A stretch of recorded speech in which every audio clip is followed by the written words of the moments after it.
Hi friends, మీకు ఈ video నచ్చినట్లయితే ఈ వీడియోని లైక్ చేయండి, సబ్స్క్రైబ్ నయని, విశాల్, గాయత్రి పాప ముగ్గురు కూడా మణికాంతగిరి ఆలయం లోపలికి ప్రవేశించి ఉంటారు. అక్కడ ఒక పెద్ద విగ్రహం ఉంటుంది. అప్పుడే నయని ఏడుస్తూ నిల్చొని ఉంటుంది. ఏమైంది నయని, ఎందుకు ఏడుస్తున్నావు అని చిలక శివ ప్రశ్నిస్తూ ఉంటాడు. అమ్మవారి ముందు 7 బండ్లు ఉంటాయి శివ, అందులో ఒక మణి జ్వాలామణి అంట. ఇప్పుడు ఆ జ్వాలామణి ఏదో మనం తెలుసుకొని వాటిని తాకాలి. 3 అవకాశాలు మాత్రమే ఉంటాయి.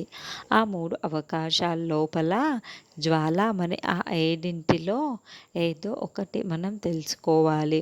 ఒకవేళ అలా తెలుసుకోలేకపోయామా అని నయని చెబుతూ ఉంటే అప్పుడు మరణం సంభవిస్తుంది అని విశాల్ చెబుతాడు.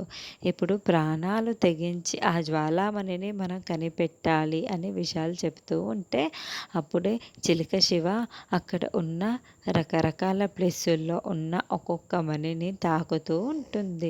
ఫస్ట్ ఒక మణిని తాకగానే అది జ్వాలామణి అయి ఉండదు. మళ్ళీ రెండో మణిని వెళ్ళి ఆ మణిని కూడా తాకుతుంది. అది కూడా జ్వాలామణి కాదు. అప్పుడే గాయత్రి పాప ఒక మణి వైపుకు వేలిపెట్టి చూపిస్తూ ఉంటుంది. అప్పుడే చిలక శివ ఆ మణిని తాకగానే అక్కడ ఉన్నట్లుండి ఒక వెలుగు వస్తూ ఉంటుంది.